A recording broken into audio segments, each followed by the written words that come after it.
ನಮಸ್ಕಾರ ಸ್ನೇಹಿತರೆ, ಎಲ್ಲರಿಗೂ ಆಸಕ್ತಿ ಅಕಾಡೆಮಿಗೆ ಸ್ವಾಗತ. ಹಾಗೆ ಇವತ್ತು ನಾವು ಒಂದು ಅಜಿಂ ಪ್ರೇಮ್ಜಿ ಸ್ಕಾಲರ್ಶಿಪ್ ಬಗ್ಗೆ ಡಿಸ್ಕಷನ್ ಮಾಡೋಣ. ಅಪ್ಲೈ ಮಾಡೋದು ಹೇಗೆ, ಹಾಗೆ ಏನೆಲ್ಲ ಎಲಿಜಿಬಿಲಿಟಿ ಇದೆ, ಎಷ್ಟು ಅಮೌಂಟ್ ಬರುತ್ತೆ ಸ್ಕಾಲರ್ಶಿಪ್ಪಲ್ಲಿ ಅನ್ನೋದ್ರ ಬಗ್ಗೆ ಕಂಪ್ಲೀಟಾಗಿ ಡೀಟೇಲ್ ಆಗಿ ಡಿಸ್ಕಷನ್ ಮಾಡೋಣ. ಅದಕ್ಕೆ ಮುಂಚೆ ನನ್ನ ಚಾನಲ್ಗೆ ನೀವು ಹೊಸಬರಾಗಿದ್ದರೆ ದಯವಿಟ್ಟು ಚಾನಲನ್ನು ಸಬ್ಸ್ಕ್ರೈಬ್ ಮಾಡ್ಕೊಳ್ಳಿ, ಹಾಗೆ ಈ ವಿಡಿಯೋನ ಲೈಕ್ ಮಾಡಿ, ಎಲ್ಲರಿಗೂ ಶೇರ್ ಮಾಡಿ. ಸೊ ಸ್ಟಾರ್ಟ್ ಮಾಡೋಣ. ಏನು ಅಜಿಂ ಪ್ರೇಮ್ಜಿ ಫೌಂಡೇಶನ್ ಸ್ಕಾಲರ್ಶಿಪ್ ಅಂತಂದರೆ, ಈ ಅಜಿಂ ಪ್ರೇಮ್ಜಿ ಫೌಂಡೇಶನಿಂದ ಕ್ವಾಲಿಟಿ ಎಜುಕೇಷನನ್ನು ಇಂಪ್ರೂವ್ ಮಾಡೋದಕ್ಕೆ ಸೊ ಅಜಿಂ ಪ್ರೇಮ್ಜಿ ಫೌಂಡೇಶನ್ ಕಡೆಯಿಂದ ಒಂದು ಚಿಕ್ಕದಾದಂತಹ ಒಂದು ಸ್ಕಾಲರ್ಶಿಪ್ ಇದೆ. ಆ ಸ್ಕಾಲರ್ಶಿಪ್ಗೆ ಯಾವ ಥರ ಅಪ್ಲೈ ಮಾಡೋದು ಅನ್ನೋದ್ರ ಬಗ್ಗೆ ನೋಡೋದಾದರೆ, ಫಸ್ಟ್ ಇಲ್ಲಿ ನಾವು ಸ್ಕಾಲರ್ಶಿಪ್ ಎಷ್ಟು ಬರುತ್ತಪ್ಪ ಅಂತಂದರೆ 30,000 ಸ್ಕಾಲರ್ಶಿಪ್ ಬರುತ್ತೆ. ಈ ಸ್ಕಾಲರ್ಶಿಪ್ಗೆ ಯಾರೆಲ್ಲ ಎಲಿಜಿಬಿಲಿಟಿ ಅಂತಂದರೆ, ಈಗ ಯಾರು first year undergraduate degree ಕೋರ್ಸ್ಗೆ ಜಾಯ್ನ್ ಆಗಿದ್ದಾರೆ ಅಥವಾ ಡಿಪ್ಲೊಮೊ ಕೋರ್ಸ್ಗೆ ಜಾಯ್ನ್ ಆಗಿದ್ದಾರೆ, ಆ ಎಲ್ಲ ಸ್ಟೂಡೆಂಟ್ಸು ಎಲಿಜಿಬಲ್ ಆಗ್ತಾರೆ. ಬಟ್ ಅಡಿಷನಲ್ ಇನ್ನೊಂದು ಎಲಿಜಿಬಿಲಿಟಿ ಇದೆ, ಅದ್ರ ಬಗ್ಗೆನೂ ಡಿಸ್ಕಷನ್ ಮಾಡೋಣ. ಮೊದಲನೇದಾಗಿ ಬರೋದಾದರೆ ಎಲಿಜಿಬಿಲಿಟಿ ಬಗ್ಗೆ, all girl students who have passed both class 10 and class 12 as a regular student from the government school or college in any one of the eligible states or union territories. ಮೊದಲನೇದಾಗಿ ಇದು scholarship ಇರುವಂಥದ್ದು girl ಸ್ಟೂಡೆಂಟ್ಸ್ಗಳಿಗೆ. Second point ಇರುವಂಥದ್ದು ಯಾರೆಲ್ಲ 10th ಮತ್ತು 12th regular ಆಗಿ government ಸ್ಕೂಲಿನಲ್ಲಿ ಅಥವಾ ಕಾಲೇಜಿನಲ್ಲಿ complete ಮಾಡಿರ್ತಾರೆ, ಸೊ ಅವರಿಗೆ ಎಲಿಜಿಬಲ್ ಇರುವಂತಹ ಸ್ಕಾಲರ್ಶಿಪ್ ಇದು. ನಾನು ಮತ್ತೆ ಹೇಳ್ತಿದ್ದೀನಿ, ನೀವು ಯಾರೋ ಬೇರೆಯವರೆಲ್ಲ ಅಪ್ಲೈ ಮಾಡೋಕ್ಕೆ ಹೋಗ್ತೀನಿ ಟ್ರೈ ಮಾಡ್ತೀನಿ ಅಂತಂದರೆ ಇದು ಎಲಿಜಿಬಿಲಿಟಿ ಇಲ್ಲ. ಯಾರೆಂತಂದರೆ 10th ಮತ್ತು 12th ಯಾರು ಗೌರ್ಮೆಂಟ್ ಸ್ಕೂಲ್ ಅಥವಾ ಕಾಲೇಜಿನಲ್ಲಿ, ಈಗ 10th ಗೌರ್ಮೆಂಟ್ ಸ್ಕೂಲು ಹಾಗೆ 12th ಸಹ ಗೌರ್ಮೆಂಟ್ ಕಾಲೇಜಿನಲ್ಲಿ ಯಾರು ಪಾಸ್ ಮಾಡಿರ್ತೀರಾ, ಈಗ ಡಿಗ್ರಿಗೆ ಜಾಯ್ನ್ ಆಗಿರ್ತೀರಾ, ಡಿಗ್ರಿ ಯಾವುದಾದ್ರೂ ಆಗಿರ್ಬೋದು, ನೀವು ಗೌರ್ಮೆಂಟ್ ಡಿಗ್ರಿ ಕಾಲೇಜ್ ಆದರೂ ಆಗಿರ್ಬೋದು ಅಥವಾ ಪ್ರೈವೇಟ್ ಆದರೂ ಆಗಿರ್ಬೋದು, ಬಟ್ ನಿಮ್ಮ 10th ಮತ್ತು 12th ಗೌರ್ಮೆಂಟ್ ಕಾಲೇಜಿನಲ್ಲಿ ಮತ್ತು ಸ್ಕೂಲಿನಲ್ಲಿ ಕಂಪ್ಲೀಟ್ ಮಾಡಿರಬೇಕು, ಅವರು ಈ ಸ್ಕಾಲರ್ಶಿಪ್ಗೆ ಎಲಿಜಿಬಲ್ ಆಗಿರ್ತಾರೆ. ಎರಡನೇ ಪಾಯಿಂಟ್ ಆಗಲೇ ನಾನು ನಿಮಗೆ ಹೇಳಿದೆ, ಫಸ್ಟ್ ಇಯರ್ ಡಿಗ್ರಿಗೆ ಯಾರು ಜಾಯ್ನ್ ಆಗಿರ್ತೀರಾ ರೆಗ್ಯುಲರ್ ಸ್ಟೂಡೆಂಟ್ ಆಗಿ, ಇದು ಪಾರ್ಟ್ ಟೈಮ್ ಸ್ಟೂಡೆಂಟ್ಸ್ಗಳಿಗೆ ಸಿಗೋದಿಲ್ಲ. ಸೊ ಓನ್ಲಿ ರೆಗ್ಯುಲರ್ ಅಂದರೆ ಫುಲ್ ಯಾರು ಜಾಯ್ನ್ ಆಗಿರ್ತೀರಾ ಈ ಅಕಾಡೆಮಿಕ್ ಇಯರ್ಗೆ ಫಸ್ಟ್ ಇಯರ್ಗೆ ಜಾಯ್ನ್ ಆಗಿರ್ತೀರಾ, ಸೊ ಎಲ್ಲ ಡಿಗ್ರಿ ಸ್ಟೂಡೆಂಟ್ಸ್ ಅಂದರೆ BA, BCom, BSc, BE, MBBS, ನೀವು ಯಾವ್ಯಾವೆಲ್ಲ ಡಿಗ್ರಿ ಕೋರ್ಸಸ್ ಇದೆ ಎಲ್ಲ ಡಿಗ್ರಿ ಕೋರ್ಸಸ್ ಮತ್ತು ಡಿಪ್ಲೊಮೊ ಕೋರ್ಸಸ್ ಸ್ಟೂಡೆಂಟ್ಸ್ಗಳು ಸಹ ಇದಕ್ಕೆ ಎಲಿಜಿಬಲ್ ಆಗಿರ್ತಾರೆ. ನೀವು ಗೌರ್ಮೆಂಟ್ ಕಾಲೇಜಲ್ಲಾದರೂ ಜಾಯ್ನ್ ಆಗಿ ಅಥವಾ ಪ್ರೈವೇಟ್ ಕಾಲೇಜಲ್ಲ ಜಾಯ್ನ್ ಆಗಿರಿ, ಬಟ್ ನಿಮ್ಮ 10th ಮತ್ತು 12th ಗೌರ್ಮೆಂಟ್ ಸ್ಕೂಲ್ ಮತ್ತು ಕಾಲೇಜುಗಳಲ್ಲೇ ಕಂಪ್ಲೀಟ್ ಆಗಿರಬೇಕು.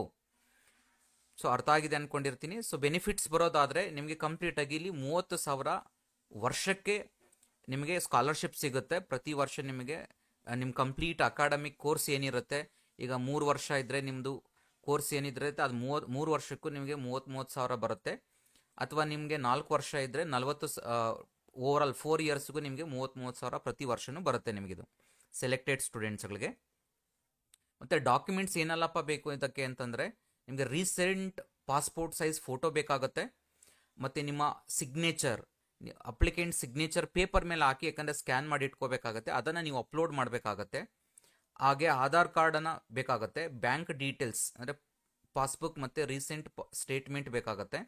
ಅದಾದ ನಂತರ ಕ್ಲಾಸ್ 10 ಮತ್ತು 12 ಮಾರ್ಕ್ ಶೀಟ್ ಬೇಕಾಗುತ್ತೆ, ಮತ್ತು ಯೂನಿವರ್ಸಿಟಿ ಅಡ್ಮಿಷನ್ ಪ್ರೂಫ್ ಅಂದರೆ ಫೀಸ್ ರೆಸಿಪ್ಟಿಂದ ಹಿಡಿದು ನೀವೇನಾದ್ರು ಅಡ್ಮಿಷನ್ ಆಗಿರ್ತೀರಲ್ಲ, ಈಗ ಫಾರ್ ಎಕ್ಸಾಂಪಲ್ ನೀವು ಇಂಜಿನಿಯರಿಂಗ್ ಅಂತ ಬಂದಾಗ ಈಗ KCETನಲ್ಲಿ ಏನು ಫೀಸ್ ಪೇಮೆಂಟ್ ಮಾಡಿ ಅಡ್ಮಿಷನ್ ಪ್ರೋಸೆಸ್ ಮುಗಿಸಿರ್ತೀರ, ಆ ಫೀಸ್ ರಿಸಿಪ್ಟ್ ಆಗಿರಲಿ, ಅಥವಾ ಯಾವುದೇ ಕೋರ್ಸ್ BA, BCom, BSc ನೀವು ಅಡ್ಮಿಷನ್ ಆಗಿರ್ತೀರಲ್ವ, ಅದರ ಫೀಸ್ ರಿಸಿಪ್ಟ್ ಬೇಕಾಗಿರುತ್ತೆ, ನೀವು ಅಡ್ಮಿಷನ್ ಪ್ರೂಫ್ ಬೇಕಾಗಿರುತ್ತೆ.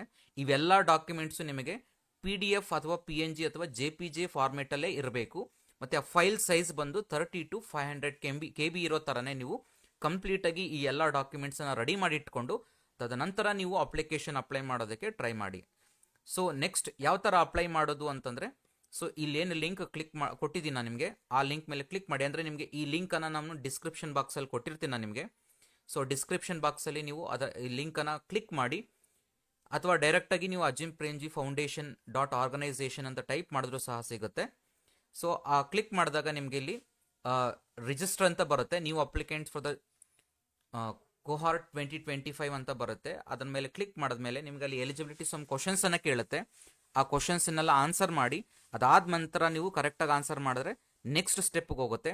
ಅಲ್ಲಿ ಮೊಬೈಲ್ ನಂಬರ್ ಕೇಳುತ್ತೆ, ಮತ್ತೆ ಒ ಟಿ ಪಿ ಕೇಳುತ್ತೆ. ಒ ಟಿ ಪಿ ಎಂಟ್ರಿ ಮಾಡಿದ ಆದ ನಂತರ ನಿಮಗೆ ಕೆಲವೊಂದು ಡಾಕ್ಯುಮೆಂಟ್ಸ್ ಕೇಳುತ್ತೆ.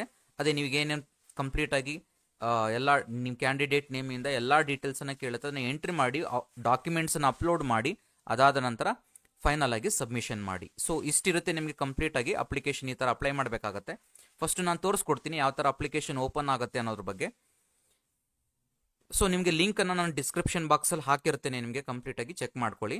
ಸೊ ಲಾಸ್ಟ್ ಡೇಟ್ ಬಂದು ಈ ಅಪ್ಲಿಕೇಶನ್ ಅಪ್ಲೈ ಮಾಡೋದಕ್ಕೆ ನಿಮಗೆ ಸೆಪ್ಟೆಂಬರ್ 30 ಲಾಸ್ಟ್ ಡೇಟ್ ಇರುತ್ತೆ. ಸೊ ಅದಕ್ಕೆ ಮುಂಚೆನೇ ನೀವು ಅಪ್ಲೈ ಮಾಡ್ಕೊಳ್ಳಿ. ಸೊ ಈಗ ಬನ್ನಿ ಯಾವ ಥರ ಅಪ್ಲೈ ಮಾಡೋದು ಅನ್ನೋದ್ರ ಬಗ್ಗೆ, ವೆಬ್ಸೈಟಿಗೆ ಯಾವ ಥರ ಹೋಗಬೇಕು ಅನ್ನೋದು ನೋಡೋಣ. ಇಲ್ಲಿ ನೀವು ಹೋಗಿ ಗೂಗಲ್ ಕ್ರೋಮ್ಗೆ ಹೋಗಿ ಅಜಿಮ್ ಪ್ರೇಮ್ಜಿ ಫೌಂಡೇಶನ್ ಅಂತ ಟೈಪ್ ಮಾಡಿ ಎಂಟರ್ ಮಾಡಿದ ತಕ್ಷಣ ನಿಮಗೆ ಕಂಪ್ಲೀಟಾಗಿ ಫಸ್ಟ್ ಲಿಂಕೇ ಬರುತ್ತೆ, ನಿಮಗೆ ಅಜಿಮ್ ಪ್ರೇಮ್ಜಿ ಫೌಂಡೇಶನ್ ಹೋಮ್ ಅಂತ. ಅದ್ರ ಮೇಲೆ ಕ್ಲಿಕ್ ಮಾಡಿ. ಅದಾದ ನಂತರ ನಿಮಗೆ ನೋಡ್ಬೋದು ಈ ಥರ ಸ್ಕ್ರೀನ್ ಕಾಣಿಸುತ್ತೆ, ಹೋಮ್ ಸ್ಕ್ರೀನ್. ಅದರಲ್ಲಿ ಕೆಳಗಡೆ ನೋಡಬಹುದು Azim Premji scholarship apply now for scholarship cohort 2025 ಅಂತ ಇದೆ. ಅದ್ರ ಮೇಲೆ ಕ್ಲಿಕ್ ಮಾಡಿ. ಅದ್ರ ಮೇಲೆ ಕ್ಲಿಕ್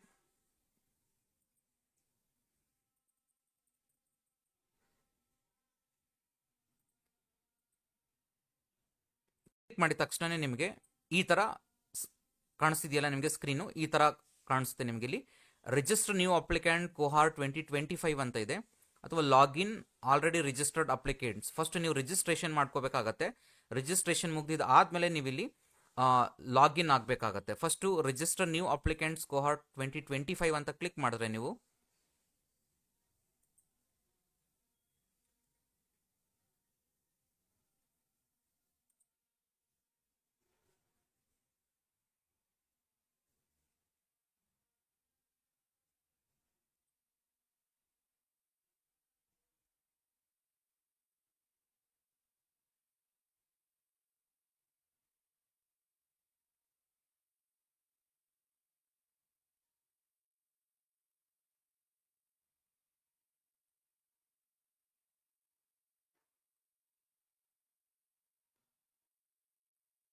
ಓಕೆ, ನೀವು ನೋಡ್ಬೋದು ಇಲ್ಲಿ ಚೆಕ್ ಯುವರ್ ಎಲಿಜಿಬಿಲಿಟಿ ಅಂತ ಇದೆ. ಅದರ ಮೇಲೆ ಕ್ಲಿಕ್ ಮಾಡಿ. So please select your sex. ನಾನು ಆಗಲೇ ಹೇಳಿದೆ ನಿಮಗೆ, ಇದು ಫೀಮೇಲ್ ಕ್ಯಾಂಡಿಡೇಟ್ಸ್ ಮಾತ್ರ ಅಪ್ಲಿಕೇಬಲ್ ಆಗುತ್ತೆ. ಅದಾದ್ಮೇಲೆ have you passed class 10 from the government school? Yes. ಜ್ಞಾಪಕ ಇಟ್ಕೊಳ್ಳಿ, ನೀವು ಇದರಲ್ಲೆಲ್ಲ ಎಸ್ ಅಂತ ಕ್ಲಿಕ್ ಮಾಡಿದ್ರೆ ಮಾತ್ರನೇ, ಅಂದರೆ ನೀವು ಇದರಲ್ಲಿ ನೀವು ಈಗ ನೀವು 10th ಸ್ಟ್ಯಾಂಡರ್ಡ್ ಗೌರ್ಮೆಂಟ್ ಸ್ಕೂಲ್ ಇಲ್ಲ ಅಂತ ನೋ ಅಂತ ಕ್ಲಿಕ್ ಮಾಡಿದ್ರೆ ನೀವು ಇಲ್ಲಿ ಚೆಕ್ ಎಲಿಜಿಬಿಲಿಟಿನಲ್ಲಿ ನೀವು ಎಲಿಜಿಬಲ್ ಆಗೋದಿಲ್ಲ. ಬೇಕಾದ್ರೆ ನೋಡಿ ಚೆಕ್ ಮಾಡಿ ತೋರಿಸ್ತೀನಿ ನಿಮಗೆ. ನೋ ಅಂತ ಕ್ಲಿಕ್ ಮಾಡ್ತೀನಿ. Even 12th standard you have passed in government, ಎರಡರಲ್ಲಿ ಒಂದು ನೀವು ಮಾಡಿದ್ರೂ ಸಹ ಇಲ್ಲಿ ಆಗೋದಿಲ್ಲ. And have you completed your class 12 from these states? Yes. And then have you taken admission from first year for the degree? Yes. ನೋಡಿ ನಿಮಗೆ check eligibility ಮೇಲೆ ಗ್ರೀನ್ ಬರಲೇ ಇಲ್ಲ.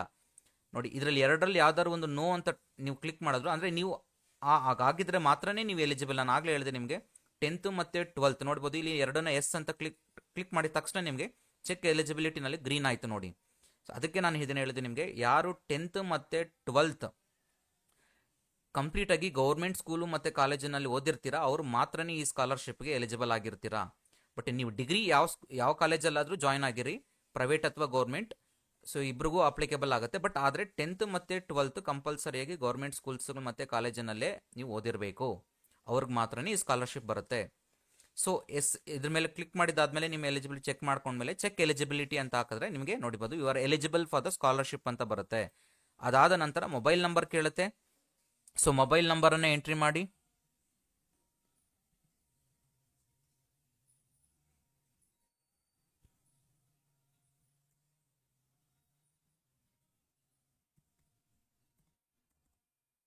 ಸೆಂಡ್ ಒ ಟಿ ಪಿ ಮೇಲೆ ಕ್ಲಿಕ್ ಮಾಡಿ. ಅದಾದ ನಂತರ ನಿಮಗೆ ಒ ಟಿ ಪಿ ಬರುತ್ತೆ. ಒ ಟಿ ಪಿಯನ್ನು ಎಂಟ್ರಿ ಮಾಡಿ.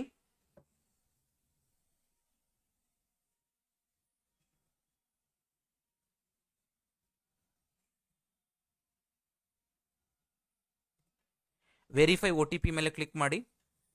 ನೋಡ್ಬೋದು ಮೊಬೈಲ್ ನಂಬರ್ ವೆರಿಫೈಡ್ ಸಕ್ಸಸ್ಫುಲಿ. ನಿಮ್ಗೇನಾಗುತ್ತೆ ಇಲ್ಲಿ ಡೀಟೇಲ್ಸ್ ಕೇಳ್ತಾರೆ, ರಿಜಿಸ್ಟ್ರೇಷನ್ ಡೀಟೇಲ್ಸ್. ನಿಮ್ಮ ಡೀಟೇಲ್ಸ್ನೆಲ್ಲ ಎಂಟ್ರಿ ಮಾಡಿ ಇಲ್ಲಿ ಕಂಪ್ಲೀಟ್ ಆಗಿ. ಅದಾದಮೇಲೆ ನಿಮಗೆ ಈ ಡೀಟೇಲ್ಸ್ನೆಲ್ಲ ನೋಡ್ಬೋದು. ಫುಲ್ ನೇಮ್ ಕೇಳುತ್ತೆ, ಲ್ಯಾಂಗ್ವೇಜ್ ಫಾರ್ ದ SMS ಕೇಳುತ್ತೆ. ನಿಮಗೆ 2 ಲ್ಯಾಂಗ್ವೇಜ್ ಇದೆ ಇಲ್ಲಿ, ಹಿಂದಿ ಕನ್ನಡ ಇದೆ. ಎರಡಲ್ಲಿ ನೀವು ಯಾವ್ದು ಬೇಕಾದ್ರೂ ಚೂಸ್ ಮಾಡ್ಕೋಬೋದು. ಮತ್ತು ಆಧಾರ್ ನಂಬರ್ 12 ಡಿಜಿಟ್ ಆಧಾರ್ ನಂಬರನ್ನು ಎಂಟ್ರಿ ಮಾಡಿ. ಆದಮೇಲೆ ಮತ್ತೆ ಒನ್ಸ್ ಅಗೇನ್ ಆಧಾರ್ ನಂಬರನ್ನು ರೀ ಎಂಟ್ರಿ ಮಾಡಿ. ಅದಾದಮೇಲೆ ಸೆಲೆಕ್ಟ್ ಸ್ಟೇಟ್ ಮಾಡ್ಕೊಳ್ಳಿ, ಅಂದರೆ ನೀವು ಯಾವ ಸ್ಟೇಟು ಅಂತ ಅಂದ್ಬಿಟ್ಟು ಕರ್ನಾಟಕ ಸ್ಟೇಟ್ ಸೆಲೆಕ್ಟ್ ಮಾಡ್ಕೊಂಡಿದ್ದಾದಮೇಲೆ ನೀವು ಡಿಸ್ಟ್ರಿಕ್ಟ್ 12th ಯಾವ ಡಿಸ್ಟ್ರಿಕ್ಟಲ್ಲಿ ಪಾಸ್ ಮಾಡಿರೋದು ಅನ್ನೋದನ್ನು ಸೆಲೆಕ್ಟ್ ಮಾಡ್ಕೊಳ್ಳಿ. ಅದಾದ ನಂತರ ನೀವು ಸೆಟ್ ಪಾಸ್ವರ್ಡ್, ನಿಮ್ಮ ಪಾಸ್ವರ್ಡ್ ಹಾಕ್ಕೊಳ್ಳಿ. ಅದಾದ ನಂತರ ಮತ್ತೆ ಕನ್ಫರ್ಮ್ ಪಾಸ್ವರ್ಡ್ ಮಾಡ್ಕೊಳ್ಳಿ. ಅದಾದಮೇಲೆ ರಿಜಿಸ್ಟರ್ ಮೇಲೆ ಕ್ಲಿಕ್ ಮಾಡಿದ್ರೆ ನಿಮಗೆ ಕಂಪ್ಲೀಟಾಗಿ ರಿಜಿಸ್ಟರ್ ಆಗುತ್ತೆ. ಅದಾದ ನಂತರ ರಿಜಿಸ್ಟರ್ ಆದಮೇಲೆ ನಿಮಗೆ ಇಲ್ಲಿ ನೋಡ್ಬೋದು, ಇಲ್ಲಿ ಲಾಗಿನ್ ಆಲ್ರೆಡಿ ರಿಜಿಸ್ಟರ್ಡ್ ಅಪ್ಲಿಕೆಂಟ್ಸ್ ಅಂತ ಅದ್ರ ಮೇಲೆ ಕ್ಲಿಕ್ ಮಾಡಿ. ಸೊ ನೀವು ಅಲ್ಲಿ ಕಂಪ್ಲೀಟಾಗಿ ಯೂಸರ್ ನೇಮ್ ಪಾಸ್ವರ್ಡ್, ನೀವು ಪಾಸ್ವರ್ಡ್ ಆಲ್ರೆಡಿ ಕ್ಲಿಕ್ ಮಾಡಿರ್ತೀರ, ಯೂಸರ್ ನೇಮ್ ಬಂದಿರುತ್ತೆ ನಿಮಗೆ. ಕಂಪ್ಲೀಟಾಗಿ ಎರಡನ್ನು ಎಂಟ್ರಿ ಮಾಡಿ. ಅದಾದಮೇಲೆ ಲಾಗಿನ್ ಆಗಿ. ಲಾಗಿನ್ ಆದಮೇಲೆ ನಿಮಗೆ ಡಾಕ್ಯುಮೆಂಟ್ಸ್ ಅಪ್ಲೋಡ್ ಮಾಡೋದಕ್ಕೆ ಕೇಳುತ್ತೆ. ಕೆಲವೊಂದು ಡಾಕ್ಯುಮೆಂಟ್ಸನ್ನು ನೀವು ಆಲ್ರೆಡಿ ಕೊಟ್ಟಿದ್ದೀನಿ, ಯಾವ್ಯಾವ ಡಾಕ್ಯುಮೆಂಟ್ಸ್ ಅಪ್ಲೋಡ್ ಮಾಡಬೇಕು ಅಂತ. ಆ ಡಾಕ್ಯುಮೆಂಟ್ಸ್ನ ಅಪ್ಲೋಡ್ ಮಾಡಿ ಅಪ್ಲಿಕೇಶನನ್ನು ಸಬ್ಮಿಷನ್ ಮಾಡಿ. ಅಷ್ಟು ಮುಗಿಯುತ್ತೆ. ಅದಾದ ನಂತರ ನೀವು ಸೆಲೆಕ್ಟ್ ಆದರೆ ನಿಮಗೆ ಕಂಪ್ಲೀಟಾಗಿ 30,000 ಸ್ಕಾಲರ್ಶಿಪ್ ಸಿಗುತ್ತೆ. ಸೊ ಇದು ಆಲ್ಮೋಸ್ಟ್ ಎಲ್ಲರಿಗೂ ಸಿಗುವಂತಹ ಸ್ಕಾಲರ್ಶಿಪ್ ಇದು. ಯಾರು ಮಿಸ್ ಮಾಡ್ಕೊಳ್ಳೋಕೆ ಹೋಗ್ಬೇಡಿ, ಎಲ್ಲರೂ ಅಪ್ಲೈ ಮಾಡಿ. ಯಾರ್ಯಾರು ಎಲಿಜಿಬಲ್ ಕ್ಯಾಂಡಿಡೇಟ್ಸ್ ಇದ್ದೀರೋ ಅವ್ರಿಗೆಲ್ಲ ಸಿಗುತ್ತೆ. ಸೊ ಇಷ್ಟಾಯಿತು ಇವತ್ತು ಅಜಿಂ ಪ್ರೇಮ್ಜಿ ಫೌಂಡೇಶನ್ ಸ್ಕಾಲರ್ಶಿಪ್ ಬಗ್ಗೆ.